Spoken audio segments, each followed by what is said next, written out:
না বলা ভালোবাসা। মা, আমি এখন বিয়ে করতে চাই না, কমপক্ষে এইচএসসি পরীক্ষা দিয়ে বিয়ে করি মা। আমি জানি তুই আরও পড়তে চাস, কিন্তু মা, তোর বাবার শরীরের অবস্থা দিন দিন খারাপ হয়ে যাচ্ছে। আজ আছে তো কাল নেই, আর তেমন ভালো কোন সম্বন্ধও আসছে না। তাই আর না করিস না মা। ঠিক আছে, আমি বিয়ে করব, কিন্তু মা, আমার আলেম ছেলেকে বিয়ে করার খুব ইচ্ছে ছিল। একটা আলেম ছেলের সাথে বিয়ে দিলে হয় না? খোঁজ তো আর কম করা হলো না, যেই শোনে তুই কালো সেই বিয়েতে না করে দেয়। বল তিশা, আমি কি করব? তুই না করিস না এই বিয়েতে কাঁদতে কাঁদতে। ঠিক আছে মা, কিন্তু এই ছেলে এত বড় লোক, সে কি আমার মতো কালো মেয়েকে বিয়ে করবে? ছেলে তার বাবা মায়ের পছন্দে বিয়ে করবে, আর ছেলের বাবা মায়ের তোকে পছন্দ হয়েছে। মা, আর একবার একটু চেষ্টা করা যাবে না? আমি খুব ইচ্ছে একজন আলেমকে বিয়ে করার। তোর বাবা আর কোন ছেলে দেখতে চাইছে না, এই ছেলেকেই পছন্দ করেছে। আচ্ছা, তুই একটু সময় নিয়ে ভেবে দেখ, জোর করে চাপিয়ে দিব না। এত সময় যেই মেয়ের বিয়ের কথা চলতেছিল তার নাম তিশা, এবার ইন্টার সেকেন্ড ইয়ারে পড়ছে। কলেজে পড়লেও দিনদার মেয়ে, কলেজে কখনো বেপর্দা হয়ে যায়নি, নিয়মিত 5 ওয়াক্ত সালাত আদায় করে। ওর বাবা হার্টের রুগী, এর আগে একবার ব্রেন স্ট্রোক করেছিল। তিশার বড় 2টা বোন আছে, তাদের বিয়ে হয়ে গেছে। তিশার অনেক ভালো জায়গা থেকে বিয়ে আসে, কিন্তু ও কালো, এজন্য কেউ বিয়ে করতে চায় না। কালো হলেও তিশার চেহারা অনেক মায়াবী, বড় পাপড়ি বিশিষ্ট টানা টানা চোখ, ঘন কালো লম্বা লম্বা চুল তার চেহারাকে আরও আকর্ষণীয় করেছে। কিন্তু বেশিরভাগ মানুষের চাহিদা ফর্সা মেয়েদের প্রতি, তাই তিশাকে প্রথম দেখাতে কেউ পছন্দ করে না। অথচ রাসূলুল্লাহ বিয়ের ক্ষেত্রে দিনদারিতাকে প্রাধান্য দিতে বলেছেন, এজন্য তিশা একজন দিনদার আলেমের জীবনসঙ্গিনী হতে চায়। মুরাদ: জি আব্বু, তোমার আর তিশার বিয়ের কথা চলছে, এটা কি জানো? আব্বু, জানি, কিন্তু আমার ইচ্ছে কওমি মাদ্রাসার মেয়েকে বিয়ে করার, আর একটু উজ্জ্বল বর্ণ হলেই হবে। কিন্তু তিশা কলেজে পড়ে, আর তোমরাই বললে যে তিশা দেখতে কালো। আমার এই বিয়েতে মতো নেই। তিশা কলেজে পড়লেও অনেক দিনদার পহেজগার মেয়ে, আর কালো হওয়া তো কোন দোষের নয়। তাও আব্বু, আমার তো কোন কিছুর অভাব নেই, আমি একটা নেককার পহেজগার মেয়ে চাই। কিন্তু তিশা তো কালো, এইটা আমি মেনে নিতে পারছি না। মুরাদ, তুমি কোরআন হাদিস পড়ো, কিন্তু এই বিষয়ে এমন করছো কেন? তুমি জান না হাদিসে বিয়ের জন্য মেয়ে নির্বাচনের জন্য দিনদারিতাকে বেশি গুরুত্ব দেয়া হয়েছে, আর রূপ ক্ষণস্থায়ী, তাই এইটাকে প্রাধান্য দেয়া হয়নি। আমি চাই তুমি এই মেয়েকেই বিয়ে করো। ঠিক আছে, তোমাদের কথায় মেনে নিলাম, একটু কালো হলে সমস্যা নেই। এত সময় মুরাদ আর ওর আব্বুর কথা চলছিল। মুরাদের বাবার বিরাট বড় বিজনেস, মাসে লাখ লাখ টাকা ইনকাম করে, কোন কিছুর অভাব নেই মুরাদের, বিরাট বড় আলিশান বাড়ি। আর মুরাদের চেহারা দেখলে যে কেউ তার প্রতি আকৃষ্ট হয়ে যায়। এতদিন বিজনেসের উপর পড়াশোনা করতেছিল, কিছু দিন আগে শেষ হয়েছে। মুরাদ কলেজে পড়াশোনা করলেও নামাজ, রোজা, আলেমদের সাথে উঠা বসা করে, তাই হয়তো ওর কওমি মাদ্রাসার মেয়েকে বিয়ে করার ইচ্ছে ছিল। আর মুরাদ দেখতেও সুদর্শন পুরুষ, এজন্য একটা ফর্সা মেয়ে বিয়ে করতে চেয়েছে। কিন্তু বাবা মায়ের পছন্দে বিয়ে করার ইচ্ছে থাকায় তিশার সাথে বিয়ের মতো দিল। ফজরের আজান হচ্ছে, সাইমা ঘুম থেকে উঠে পড়ল, অজু করে সালাত আদায় করল, তারপর কোরআন তেলাওয়াত করতে বসল। পড়তে শুরু করল সূরা নিসা।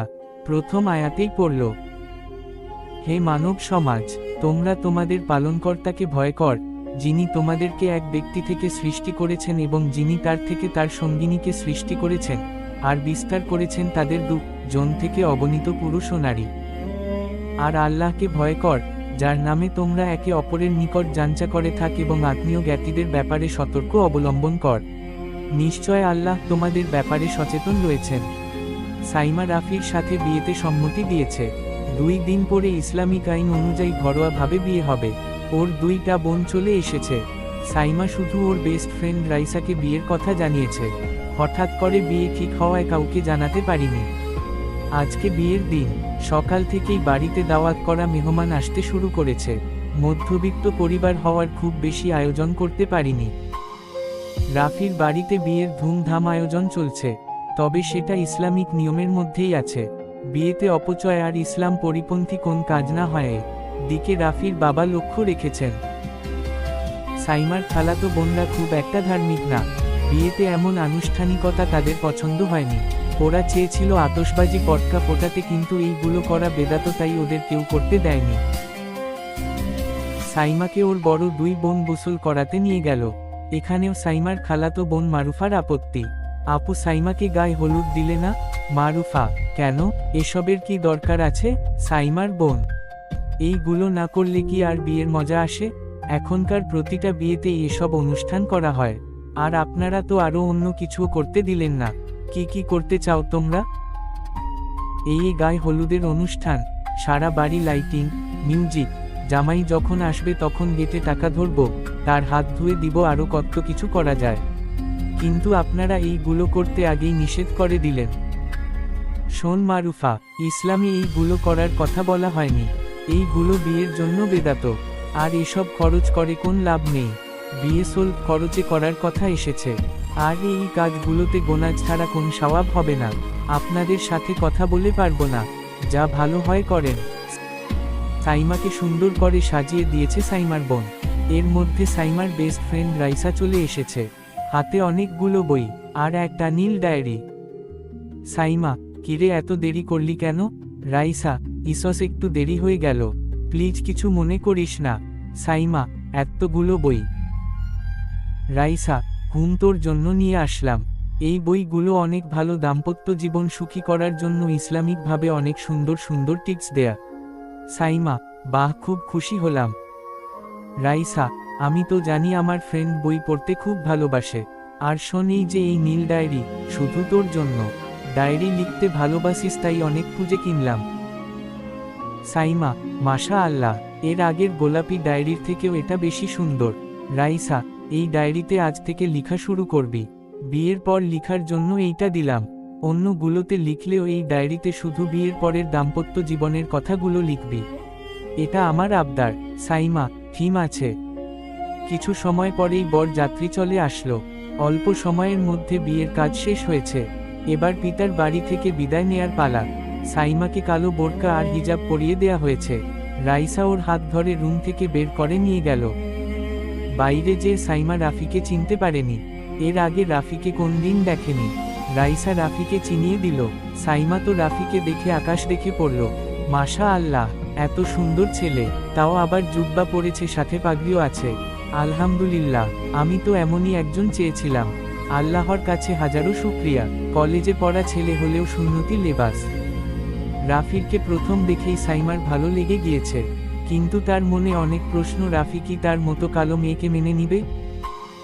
বিদায় পর্ব শেষে সাইমাকে নিয়ে চলে আসা হলো। রাফির নিজের একটা প্রাইভেট কার আছে, সেই কারেই বিয়ে হলো। অনেক সুন্দর করে সাজানো ছিল, যেমনটা সাইমা চাইতো। গোলাপ আর গাঁদা ফুল দিয়ে কার সাজানো। না চাইতেন এত কিছু পেয়ে সাইমা আল্লাহর কাছে বারবার শুকরিয়া জ্ঞাপন করছে। কিন্তু রাফির হয়তো সাইমার প্রতি কোন আগ্রহ নেই। এই পর্যন্ত একটা বারও সাইমার দিকে তাকিয়েও দেখিনি। এই সব ভাবতে ভাবতে সাইমা একসময় বিরাট একটা বাড়ির সামনে চলে আসলো। দেখতে যেন রাজপ্রাসাদ। অবাক দৃষ্টিতে তাকিয়ে আছে। এত বড় বাড়িতে তার বিয়ে হয়েছে সে ভাবতেও পারছে না।